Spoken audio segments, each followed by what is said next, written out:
এই কিছু কিছু নির্বাচিত অমাবস্যা খুব গুরুত্বপূর্ণ বা তাৎপর্যপূর্ণ। তার দেহ হতে পরিত্যক্ত সেই অংশ থেকে জন্ম নিলেন দেবী কৌশিকী, যে নানাবিধ শতকর্ম, মানুষের সমস্যা সমাধানের জন্য বিভিন্ন ক্রিয়াকর্ম এবং বিভিন্ন প্রয়োগাদি সমস্ত কিছুর কিন্তু খুব সৎ প্রয়োগ করা যায়, যা অত্যন্ত সুচারুরূপে সফল হয়। আমি যা টিপস, যা টোটকা, যা বিধিবিধান আপনাদের দিই, সেই প্রত্যেকটি কিন্তু শাস্ত্রসম্মত, কোনো না কোনো শাস্ত্র হতে উদ্ধৃত করে আপনাদের কাছে সহজলভ্য করে উপস্থাপন করি। বা যদি মনোসংযোগ সহ এগুলি আপনারা প্রয়োগ করতে পারেন, নিশ্চিত ফল আপনারা লাভ করতে পারবেন 100%।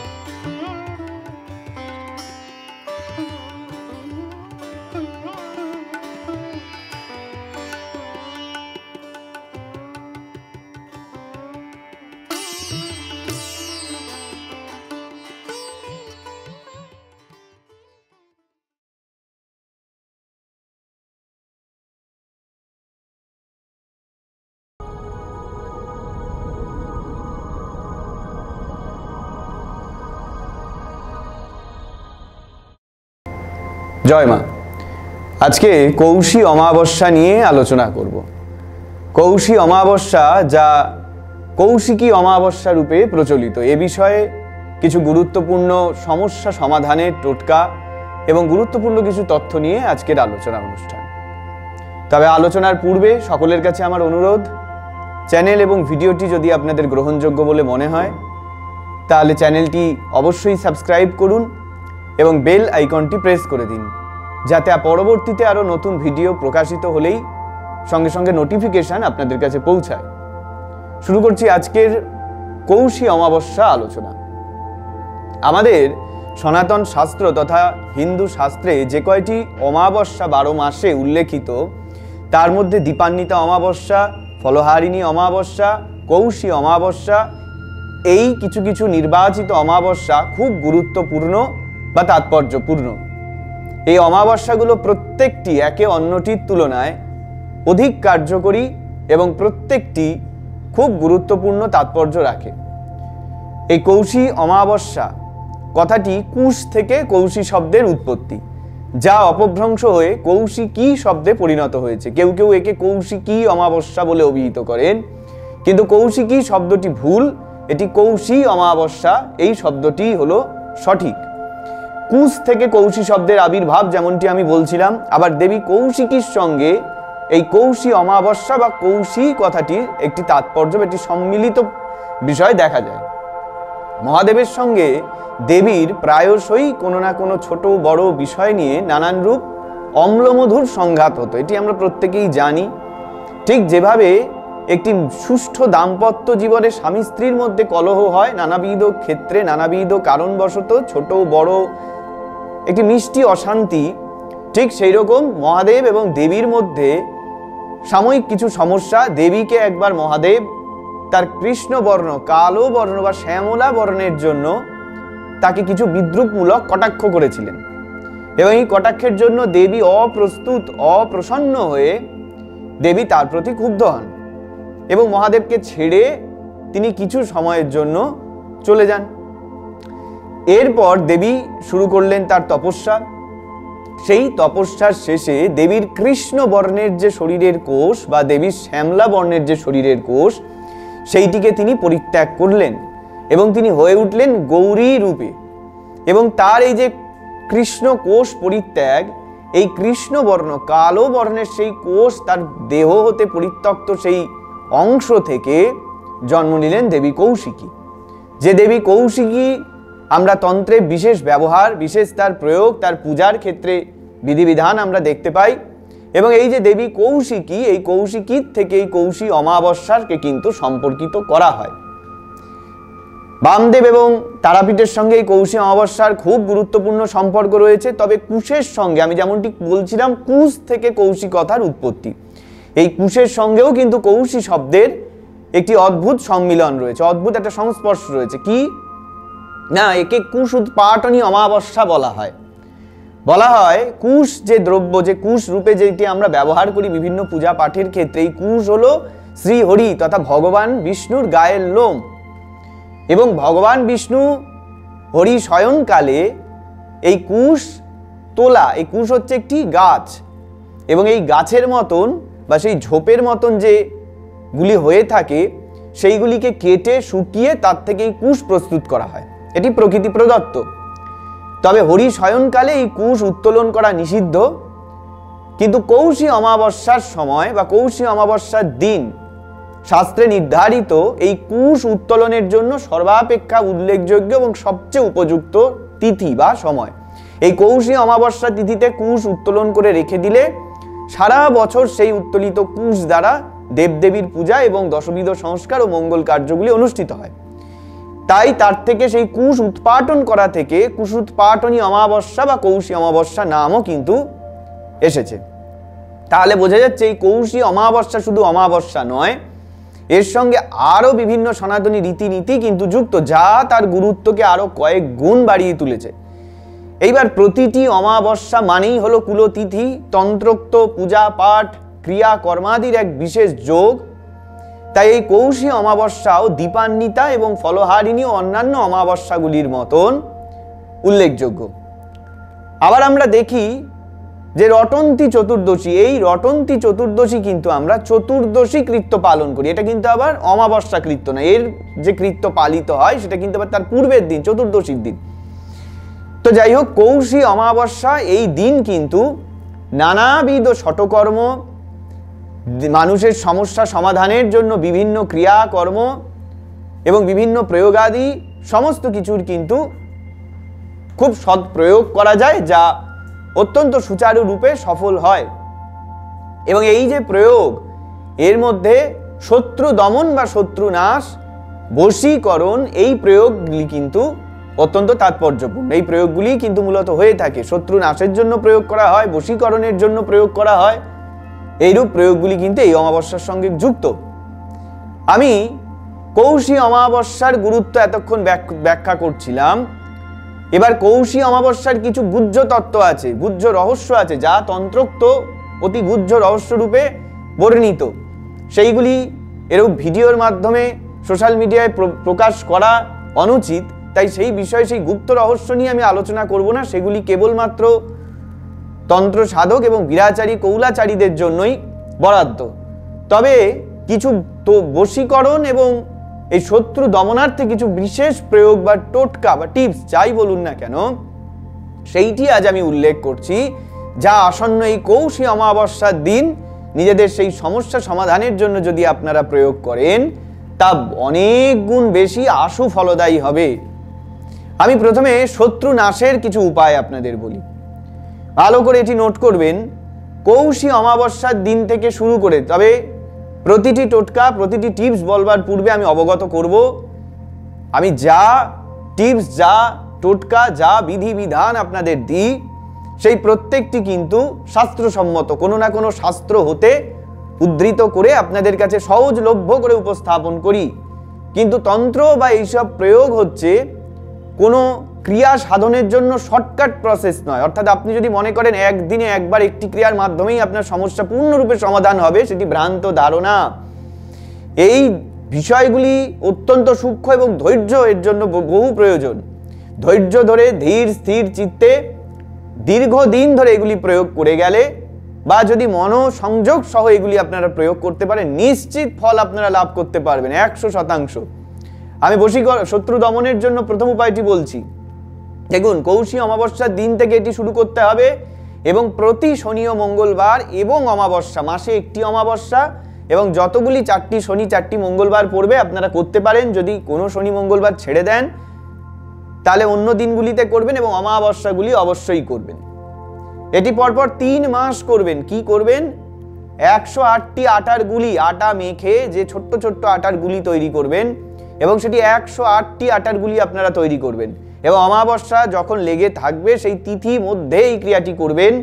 এটি তৈরি করে চলে যাবেন কোনো পুকুর বা জলাশয়ের তীরে এবং সেই পুকুর বা জলাশয়ের তীরে আপনারা একটি একটি করে ওই 108টি আটার গুলি নিজের শত্রুর যে ছবি, তার যে নাম, এইটি মনে করে আপনারা সেটি ফেলবেন এবং এটি ফেলার সময় কল্পনা করবেন আপনার শত্রু যাতে নাশ হয় বা শত্রু যাতে দমন হয়। এরপর আপনারা পেছন ফিরে তাকাবেন না, বাড়ি ফিরে চলে আসবেন এবং গৃহে ফিরে এসে যেটি করবেন সেটি হচ্ছে 2টি ইট আগে থেকে আপনারা জোগাড় করে রাখবেন। 2টি ইট, এই ইট দুটোকে গৃহের কোনো উত্তর পূর্ব কোণ, গৃহের উত্তর পশ্চিম কোণ, গৃহের উত্তর পশ্চিম কোণে অন্ধকার কোনো স্থান, অর্থাৎ এমন স্থান নির্বাচন করবেন যে স্থানটি সদা সর্বদা অন্ধকার থাকে, সেটা ড্রয়ারের ভেতর হোক, কোনো কিছুর তলায় হোক, ঢাকা আবদ্ধ কোনো স্থান যেটা অন্ধকার থাকে, সূর্যালোক পৌঁছায় না এবং কেউ সচরাচর সেখানে হাত দেবে না বা বিষয়টা দেখতে পারবে না, সেরকম গুপ্ত স্থানে ওই 2টি ইট আপনারা টি আকৃতি করে রাখবেন। যেন এমনভাবে রাখবেন দেখতে যাতে টি এর মতন হয়, ইংরেজি টি আকৃতির ওই ইট দুটোকে রাখবেন। এবং এই ইটটা রাখার সময় মনে করবেন যে শত্রুর মুখ, শত্রুর নাম স্মরণ করে তাকে আপনি ইট দিয়ে চাপা দিয়ে দমন করে এই অন্ধকার স্থানে আবদ্ধ করছেন, এইটি মনে করে সেই টি আকৃতি করে ইট দুটি স্থাপন করবেন। তবে যা ক্রিয়া বলছি প্রতিটি কিন্তু করতে হবে প্রত্যেকের অলক্ষ্যে, অর্থাৎ কেউ যাতে সে বিষয়ে গুণাক্ষরেও টের না পায়। এবং এই অন্ধকার ক্ষেত্রে শত্রুর মুখ মনে করে এই ইট দুটি চাপা দিয়ে দেবেন, শত্রুর মুখ চাপা দেওয়ার মতন করে। এবং প্রতি অমাবস্যায় এই ইট দুটির যে ক্রিয়াটি বললাম এবং আটার যে ক্রিয়াটি বললাম এইটি নতুন করে আবার আপনারা করবেন। ওই একই ইট ব্যবহার করতে পারেন কিন্তু ক্রিয়াটি যেন পুনরাবৃত্তি ঘটতে থাকে। দ্বিতীয় উপায় বলি, একটি পাত্র নেবেন, একটি পাত্রে 5টি ফুলযুক্ত গোটা নিখুঁত লবঙ্গ নেবেন, ফুলযুক্ত গোটা নিখুঁত লবঙ্গ 5টি, সেইটি কর্পূর দিয়ে জেলে দেবেন এবং কর্পূর দিয়ে জ্বালিয়ে দেওয়ার পর দেখবেন কালো ছাই তৈরি হবে, একেবারে ওই লবঙ্গগুলি পুড়ে ছাই তৈরি হয়ে যাবে। এই যে ছাইটি প্রস্তুত হবে এটাকে টানা 3 মাস এই ছাইটিকে কোথাও সংগ্রহ করে রেখে দেবেন এবং টানা 3 মাস প্রত্যহ স্নান করে শুদ্ধ বস্ত্র পরিধান করে পূজা পাঠ সম্পন্ন করে ওই ছাই দিয়ে আপনারা নিজের কপালে তিলক, ছোট্ট ফোঁটা দিয়ে তিলক করবেন এবং এই 3 মাস এই প্রতিদিন এটি কপালে তিলকের মতন ব্যবহার করবেন এবং কণ্ঠে, গলাতে দেবেন, কণ্ঠে তিলক করবেন, কপালে করবেন। এর সাথে দক্ষিণ মুখে বসে আগুন জ্বালবেন, দক্ষিণ দিকে মুখ করে বসে আগুন জেলে 108টি মাসকলাই ডাল, একদম নিখুঁত, পোকা ধরা নেই, এরকম 108টি মাসকলাই কালো ডাল আগে থেকে বেছে রেখে দেবেন। একটি একটি করে তুলবেন, হাতে নেবেন, শত্রু আপনার যে আছে তার নাম, তার যে ছবি সেটি মনে করবেন, স্মরণ করবেন এবং সেই শত্রুকে আপনি আগুনে পুড়িয়ে নিক্ষেপ করে পুড়িয়ে দিচ্ছেন, সেই শত্রু দমন হচ্ছে, এইরূপ মনে মনে চিন্তা করবেন। এই চিন্তন সহ সেই প্রত্যেকটি ডাল একটি একটি করে আপনারা শত্রুর নাম, মুখ মনে করে আগুনের মধ্যে ছুড়ে দেবেন এবং এটি মন্ত্র পাঠ করতে হবে। মন্ত্রটি হলো ওং মনঃ ভৈরবায় নমঃ। এই মন্ত্র উচ্চারণ পূর্বক ওই আগুনে আপনি নিক্ষেপ করবেন। এটিও প্রতি অমাবস্যা ও প্রতি চতুর্দশী, শুক্লপক্ষ কৃষ্ণপক্ষের চতুর্দশী ও প্রতি অমাবস্যা মাসে এই 3 দিন করে টানা 3 মাস চালিয়ে যাবেন। দেখবেন এতে অনেকটা শত্রুর যে সমস্যা তার হাত থেকে অনেকটা নিষ্কৃতি পাওয়া যাবে। এবার তৃতীয় যে টোটকা বা উপায় সেইটিতে আমি যাই। এটিও কৌশী অমাবস্যা হতে শুরু করবেন এবং পরপর 21 দিন চলবে। কৌশী অমাবস্যার দিন থেকে পরপর 21 দিন চলবে। প্রয়োজনে আপনার সমস্যা যদি দেখেন কিছুটা নিবৃত্তি হয়েছে, আরও কিছুটা বাকি আছে, তাহলে তার মেয়াদ আরও বাড়িয়ে যাবেন এবং যতক্ষণে সমস্যা আপনার পূর্ণ সমাধান হচ্ছে না এই ক্রিয়া চালাবেন, হয়ে গেলে এটি বন্ধ করে দেবেন। করতে কি হবে, অসত্য গাছের পাতা নেবেন 2টি, নতুন মাটির একটি সরা নেবেন, অল্প কিছু আতপ চাল, কালো তিল, ঘি, মধু, এইগুলি নিয়ে নেবেন।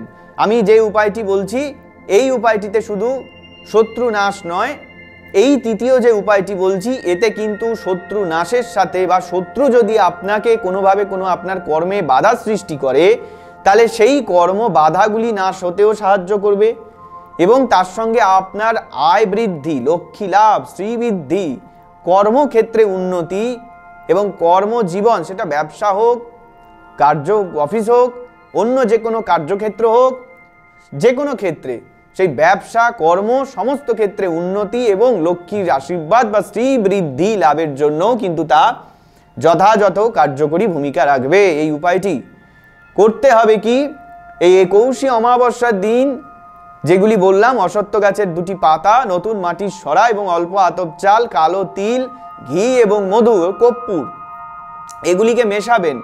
পাতা এবং যে সরা আমি বললাম ওই 2টিকে বাদ দিয়ে বাকি যে উপাদানগুলি আছে এইগুলিকে মাখবেন, একসাথে মেশাবেন এবং মিশিয়ে একটা মণ্ড প্রস্তুত করবেন। যেভাবে আমরা পিণ্ড দান করি ঠিক সেরকম একটা গোল লাড্ডুর মতন মণ্ড প্রস্তুত করবেন।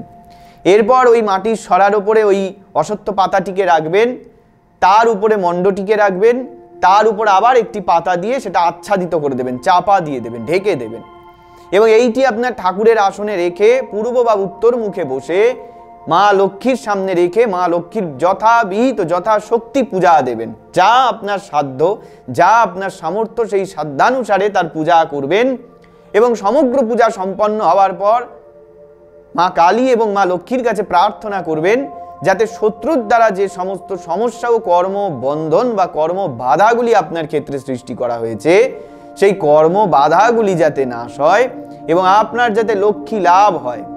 এই ক্রিয়া সম্পন্ন করার পর যদি আপনার গ্রহাবস্থান বা আপনার ভাগ্যে থাকে, নিশ্চিত রূপে মা লক্ষ্মী যদি প্রসন্ন হন, অবশ্যই আপনি কিন্তু লক্ষ্মী লাভ খুব দ্রুতই সম্ভব করতে পারবেন।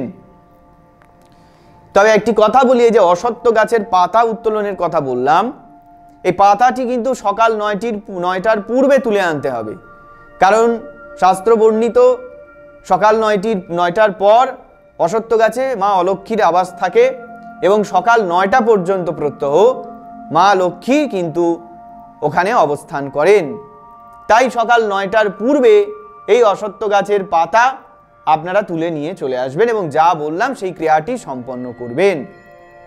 এরপর আরেকটি মোক্ষম উপায় বলি, যা কৌশী অমাবস্যায় করতে পারেন। কৌশী অমাবস্যা থেকে শুরু করে 2 মাস চালাবেন, প্রতি শনি মঙ্গলবার যদি পারেন, না হলে শুধু 2 মাস 2টো অমাবস্যা করবেন। দেখবেন তারপর আপনার শত্রুর পরিস্থিতি, যদি সম্ভব হয় কৌশী, মহালয়ার অমাবস্যা এবং দীপান্বিতায় করবেন, দেখবেন আরও চমকপ্রদ ফল পাবেন। যখন কোনো মৃত ব্যক্তিকে নিয়ে যাওয়া হয়, দেখবেন খই ছড়াতে ছড়াতে নিয়ে যাওয়া হয়। শ্মশান থেকে যদি সেটি তুলে আনতে পারেন আরও উত্তম, রাস্তা থেকে তুলে আনলে তাতেও কাজ হবে। এই যে মৃত ব্যক্তির শোভাযাত্রা যখন যায়, তার যে খই এবং পয়সা ছড়াতে ছড়াতে যাওয়া হয়, সেই পয়সা এবং খই আপনি সংগ্রহ করবেন এবং সেই খই ও পয়সা সংগ্রহ করে নিয়ে এসে আপনি আপনার যে শত্রু, আগে সেটা পুড়িয়ে নিতে হবে এবং পুড়িয়ে নেওয়ার পর আপনার যে শত্রু রয়েছে সেই শত্রুর গৃহে সেই খই এবং সে পয়সা পোড়ানো যে ছাইটি উৎপন্ন হলো, সেই ছাইটিকে আপনার শত্রুর গৃহে বা তার বাস্তুতে ফেলে দিয়ে আসতে হবে। যার ফলে দেখবেন শত্রুর মধ্যে এক চরম উচাটন এবং চরম অস্থিরতা কাজ করবে। এই উচাটন এবং অস্থিরতা যার মাধ্যমে শত্রুর দমন বা শত্রু নাশ হবে। এই শত্রু নাশ বা শত্রু দমন, তার জন্য যা যা উপায় ও টোটকা আমি বললাম, তার ক্রিয়া যেমনটি করবেন ঠিক তদনুরূপ আপনারা বশীকরণের জন্য এই দিনটিকে ব্যবহার করতে পারেন। বশীকরণ ক্রিয়া, সেটির জন্য কৌশী অমাবস্যা আমি প্রথমেই বলে দিয়েছি, অত্যন্ত প্রসিদ্ধ। এই বশীকরণ ক্রিয়া, তার কিছু উপায় এখন আপনাদেরকে বলবো। এই বশীকরণ উপায়ের জন্য এই কৌশী অমাবস্যার দিন থেকে শুরু করে প্রত্যহ এই ক্রিয়া করবেন। নিজের যে সিঁদুর হয় আপনি বাজার থেকে কিনে নেবেন, এই বাজার থেকে কেনা নতুন সিঁদুর ব্যবহার করতে হবে। আমি যা উপাচার বলছি, যা টোটকা বলছি, যা ক্রিয়া বলছি, সমস্ত ক্ষেত্রে কিন্তু যা দ্রব্য আপনারা ব্যবহার করবেন তা নতুন হতে হবে। একটি কথা মাথায় রাখবেন, এই বিষয়ে চলতে চলতে আপনাদের একটু উপদেশ দিই। আলোচনার সময় অনেক সময় এগুলো মাথায় আসে না। যখনই কোনো টোটকা বা কোনো তন্ত্রক্রিয়া প্রয়োগ করবেন, সাধারণ গৃহস্থের ক্ষেত্রে ব্যবহার্য দ্রব্যে করবেন না, এতে আয়ুক্ষয় হয়।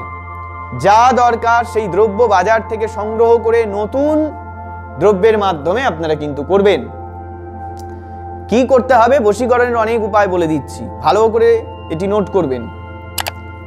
আপনারা নতুন সিঁদুর, অশ্বগন্ধ, হরিতাল এবং কলার রস, আমি অষ্টগন্ধ বলিনি, অশ্বগন্ধা বলেছি, অশ্বগন্ধা, যে অশ্বগন্ধা আমাদের শারীরিক অসুস্থতা সারাতে জড়িবুটির কাজও করে থাকে, ওষুধের কাজও করে থাকে। আর যদি মনে হয় তার সাথে একটু অষ্টগন্ধক যে দ্রব্য, যে চন্দন অষ্টগন্ধক, সেটাও একটু মিশিয়ে দেবেন, কোনো অসুবিধা হবে না। অশ্বগন্ধা, অশ্বগন্ধক, সিঁদুর এবং হরিতাল। হরিতাল একটি শক্ত একটি হলুদ বর্ণের পদার্থ, এটি দশকর্মার দোকানে পাওয়া যায়। এটাকে এনে এগুলো গুঁড়ো করে নিতে হবে, নিয়ে সব মিশিয়ে নিতে হবে এবং কলার রস বার করে চেপে সেই কলার রস দিয়ে এইগুলোকে ভালো করে মাখাতে হবে। এটি মিশ্রণ প্রস্তুত করতে হবে এবং এই যে মিশ্রণটি প্রস্তুত হবে, এই দিন থেকে শুরু করে প্রতিদিন ওই মিশ্রণ দ্বারা যদি কপালে তিলক করে, ওই দিন এই মিশ্রণটি তৈরি করে আপনারা কোথাও সংগ্রহ করে রেখে দেবেন এবং প্রতিদিন ওই মিশ্রণ দ্বারাই কপালে তিলক করে আপনারা যেই ব্যক্তিকে বশীকরণ করতে চান সেই নির্দিষ্ট ব্যক্তির সম্মুখে প্রত্যহ উপস্থিত হবে। দেখবেন ধীরে ধীরে তার মনের মধ্যে আপনার প্রতি একটা অদ্ভুত আকর্ষণ সৃষ্টি হবে, যা পরবর্তীতে আরো দীর্ঘায়িত করলে তা বশীকরণে প্রমাণিত হবে। তবে একটা কথা বলি, এই বশীকরণ বলতে মানুষের মধ্যে খুব ভ্রান্ত কিছু ধারণা আছে, যা তৈরির জন্য কিছু হঠকারী জ্যোতিষী এবং তান্ত্রিকরা দায়ী। এরা বারবার বিভিন্ন ভিডিও এবং সোশ্যাল মিডিয়ায় নানান বিজ্ঞাপনের মাধ্যমে এই বিভিন্ন জ্যোতিষতান্ত্রিকরা প্রচার করে যে বশীকরণের অর্থ এমন যে আপনি কাউকে বশীকরণ করলে সে আপনার কথায় উঠবে বসবে, আপনি বললে সে মারাও যেতে পারে, এমন পর্যায়ে এটাকে নিয়ে গিয়েছে। কিন্তু বশীকরণ শাস্ত্রে এই রূপে ব্যাখ্যা হয় না। বশীকরণ মানে হলো আপনার সঙ্গে, অর্থাৎ যে দুজনের মধ্যে বশীকরণ প্রয়োগ করা হচ্ছে, সেই দুজনের মধ্যে একটা আন্ডারস্ট্যান্ডিং তৈরি করা, একটা মেলবন্ধন তৈরি করা। সেই ব্যক্তি এতক্ষণ যে আপনার সাথে কথাই বলতে চাইছিলেন না, আপনার সাথে মেলামেশাই করতে চাইছিলেন না, আপনার প্রতি বিরূপ মন্তব্য রাখছিলেন, আপনাকে পছন্দই করছিলেন না, তার মনের মধ্যে আপনার প্রতি একটা অদ্ভুত টান তৈরি করা, আপনার সঙ্গে যাতে সে বসে কিছু আলোচনা করে, আপনার সঙ্গে যাতে স্বাভাবিক হয় তার সম্পর্ক, এই সুস্থ স্বাভাবিক সম্পর্ক তৈরিকেই বশীকরণ বলা হয়। এই ধারণাটা প্রথমে মাথায় রাখতে হবে। এরপর দ্বিতীয় উপায়তে চলে যাই।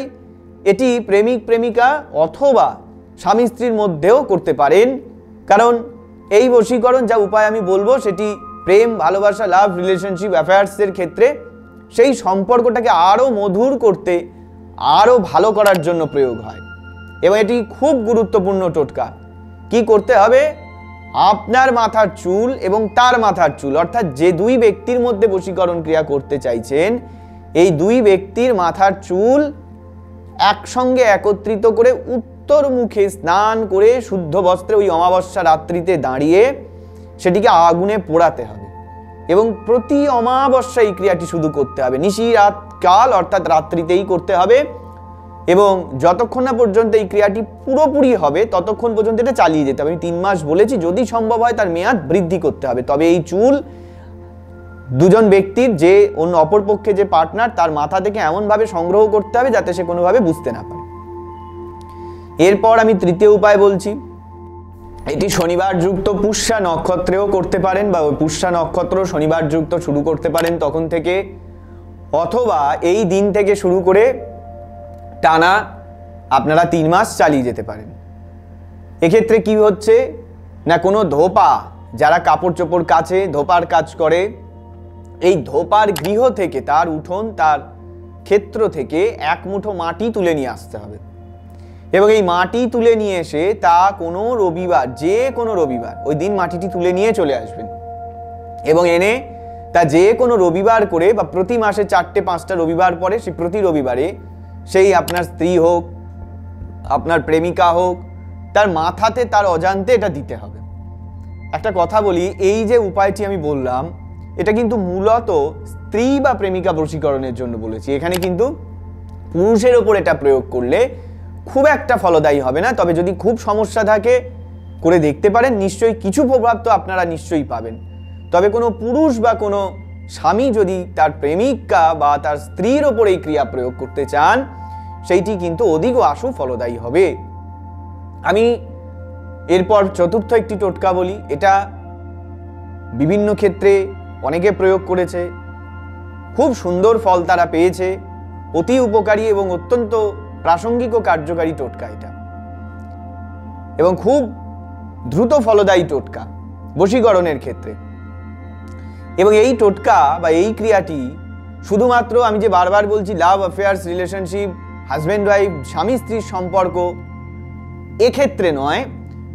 আপনি যদি মনে করেন কেউ আপনার সঙ্গে বরাবর শত্রুতা করছে, তাহলে সেই শত্রুকেও মিত্রতায় পরিণত করা, সেই শত্রুতাকে মিত্রতায় পরিণত করা বা সেই শত্রুকেও বশীভূত করার জন্য এই ক্রিয়া ব্যবহার করতে পারেন। এবং আপনার সঙ্গে হয়তো আপনার কোনো ঘনিষ্ঠ মানুষ যার খুব ভালো সম্পর্ক এক সময় ছিল, কিন্তু বর্তমানে সেই সম্পর্ক হয়তো কোনো কারণে নষ্ট হয়ে যাচ্ছে, সেটা ক্ষয় হচ্ছে। সেই সম্পর্কের মৃত সম্পর্ক পুনরুদ্ধার করার জন্য, সেই সম্পর্কের সুস্থতার জন্য আপনারা কিন্তু এই ক্রিয়া বশীকরণ প্রয়োগ করতে পারেন। এক্ষেত্রে কি করণীয়? একটি ভোজ্যপত্র নেবেন, ওই কৌশী অমাবস্যা রাত্রিতে, অমাবস্যাযুক্ত নিশীতেই করবেন।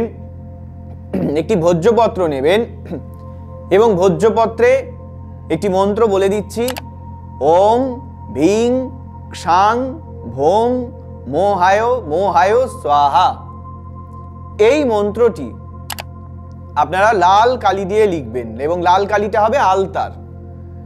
সরস্বতী পুজোর সময় আমরা যে খাগের কলম ব্যবহার করি, সেই খাগের কলম অথবা বেলপত্রের কণ্টক, অর্থাৎ বেলের যে কাঁটা বা বেলপাতার যে গোড়ার অংশ, সেই বোঁটা, বেলপাতার বোঁটা, এই তিনটের যে কোনো দ্রব্য দিয়ে, কাঁটা দিয়ে না লেখাই তবে আমি নিষেধ করব, কারণ সেক্ষেত্রে আরও কিছু বিধিনিষেধ থাকে, এত বিস্তৃত করার দরকার নেই। আপনারা অত্যন্ত সহজভাবে সে খাগের কলম বা বিল্লপত্রের বোঁটা এর মাধ্যমে আলতার দ্বারা, সিঁদুর বা কালি এগুলো চলবে না, আলতার দ্বারা ভোজ্যপত্রের ওপরে এই মন্ত্রটি আগে লিখবেন। এরপর এর নিচে শত্রুর নাম লিখবেন, যদি শত্রুর গোত্র জানেন তার নাম লিখবেন, অথবা যাকে আপনি বশীভূত করতে চান তার নাম, যদি সম্ভব হয় গোত্র লিখবেন। এরপর এটিকে একটু শুকিয়ে নেবেন যাতে এই লেখাটা মিটে না যায়। শুকিয়ে যাওয়ার পর এইটিকে ভাঁজ করে কোনো নতুন একটা মধুর শিশি বাজার থেকে কিনে আনবেন। আগে এই মধুর শিশির মধ্যে, মধুর ভেতরে এই ভোজ্যপত্রটা ঢুকিয়ে চুবিয়ে দেবেন। ডুবিয়ে তার ঢাকা ভালো করে বন্ধ করে এইটিকে কোনো নির্জন স্থান, কোনো আবদ্ধ খালি, মানে এমন জায়গা যেখানে সহজে কেউ দেখবে না বা পৌঁছাবে না, এরকম স্থানে ওটি রেখে দেবেন। এবং এই ক্রিয়া উত্তর মুখে বসে আপনারা পুরো ক্রিয়াটি করবেন। যা আমি আজকে বললাম, এই ক্রিয়াগুলির যে কোনো একটি বা একাধিক আপনারা অ্যাপ্লাই করতে পারেন। এর মাধ্যমে সেটা শত্রু দমন হোক, শত্রুকে বশীভূত করে মিত্রতে পরিবর্তিত করা হোক, অথবা স্বামী স্ত্রী, প্রেমিক প্রেমিকার মধ্যে সম্পর্কের অবনতি হোক, সৎ উদ্দেশ্য নিয়ে, সঠিক উদ্যোগ নিয়ে যদি কেউ করে, অর্থাৎ মনে যদি কোনো ছলনা বা কোনো অশুভ উদ্যোগ থাকে, অশুভ কিছু যদি আপনার ইন্টেনশন থাকে, সেই ক্ষেত্রে কিন্তু এই টোটকা বা ক্রিয়াগুলি অনেক সময় অনেকের জন্য কার্যকর হয় না। তবে উত্তম বুদ্ধি এবং সৎ উদ্যোগ নিয়ে যদি পালন করা যায়, তাহলে প্রতিটি ক্রিয়াই, প্রতিটি টোটকাই নিশ্চিত রূপে ফলদায়ী হবে। যা যা বললাম তার প্রত্যেকটির যে কোনো একটি আপনারা অবলম্বন করতে পারেন কৌশী অমাবস্যায়।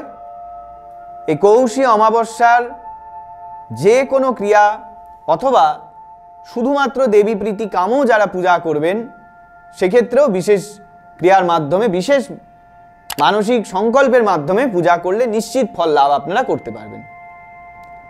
তবে শেষে একটি কথা বলতেই হবে, অনুষ্ঠানের শেষ একেবারে,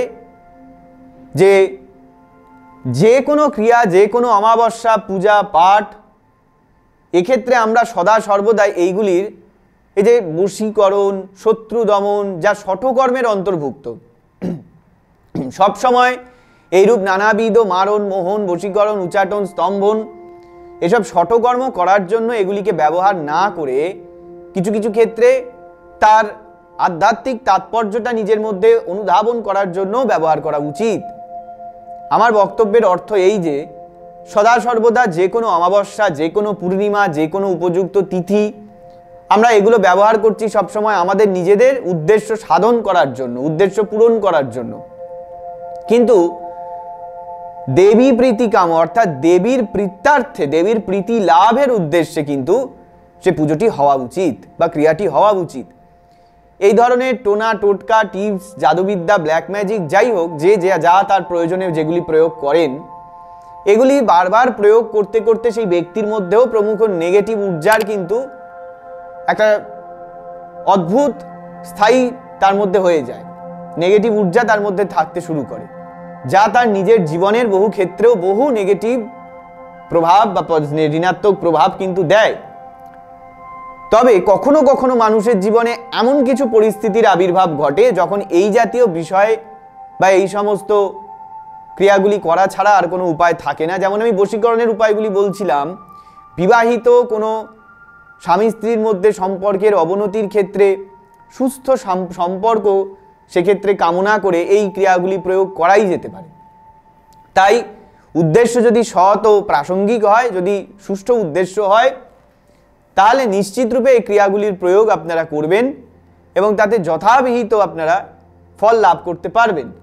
শুধুমাত্র এই কয়টিই নয়, কৌশিতে আরও বহুবিধ ক্রিয়া, বহুবিধ প্রয়োগ হয়, অনেক রকম সমস্যার জন্য প্রয়োগ করা যায়। মূলত বশীকরণ আর শত্রু দমনটি শ্রেষ্ঠ, সেইটি আমি ওই জন্য উল্লেখ করলাম। তবে এই ধরনের সমস্যা যদি অতিরিক্ত বেশি থাকে, মানে ধরুন দুজনের সম্পর্কের অবনতি এতটাই যে কোনো ছোটোখাটো টোটকা বা ছোটোখাটো টিপস প্রয়োগে হবে না, বা আপনার শত্রু হয়তো এত ক্রিয়াশীল, এত সে অ্যাক্টিভ, এত সক্রিয় যে আপনি হয়তো সব ছোটোখাটো টোটকা প্রয়োগ করেও কিন্তু তার ওপর কোনো প্রভাব দিতে পারবেন না। এক্ষেত্রে এই সমস্ত টোটকার প্রয়োগের মাধ্যমে সাময়িক কিছু সমস্যার সমাধান নিশ্চিতরূপে হবে। তবে তার পূর্ণ সমাধানের জন্যই বারবার সাজেস্ট করি, এর পূর্ণ সমাধান যে কোনো সমস্যার, তার পার্মানেন্ট সলিউশনের জন্য কিন্তু যথাবিহিত তন্ত্র প্রয়োগ বা যথাবিহিত কিন্তু তান্ত্রিক ক্রিয়ার প্রয়োগের মাধ্যমেই তা করা কিন্তু সমীচীন। তাই যা উপায় আমি বললাম সেই প্রত্যেকটি উপায় আমি বারবার বলছি একাধিক প্রয়োগ করুন, অথবা নিশ্চিতরূপে দেবী প্রীত্যার্থে দেবী প্রীতিকামও পূজা করুন। মূল উদ্দেশ্য হওয়া উচিত দেবী প্রীতি লাভ করা, কারণ দেবী যদি প্রীতি লাভ প্রদান করেন, মাথায় রাখতে হবে যে কোনো সমস্যা নিমেষের মধ্যে কিন্তু সমাধান হতে পারে। সে ক্ষমতা, সেই সাধন বল, সেই তপবল সকলের মধ্যে থাকে না। তার জন্য আমাদের কি করতে হয়, এই শটকর্মের রাস্তাগুলি ধরতে হয়। তবে আমি এটার অবজ্ঞা করব না, শটকর্মের কোনো এমন কিছু বলবো না যা এটিকে হেয় করা হয়, ছোট করা হয়, কারণ এও আমাদের শাস্ত্র সম্পর্কিতই, শাস্ত্রে এরও উল্লেখ আছে। যেমন আমি বললাম, যা যা আমি উল্লেখ করেছি সবটাই শাস্ত্র অন্তর্ভুক্ত, শাস্ত্র বহির্ভূত কিছু নয়। তাই শাস্ত্র অন্তর্ভুক্ত এই প্রয়োগগুলি যদি করা যায়, নিশ্চিত রূপে সেক্ষেত্রে কিন্তু আশু ফলদায়িতা হবেই। উদ্দেশ্য সৎ হতে হবে। আজকের অনুষ্ঠান এই পর্যন্তই, কৌশী অমাবস্যা বিষয়ক। পরবর্তীতে আবার নতুন ভিডিও, নতুন তথ্য নিয়ে অবশ্যই আলোচনা করব।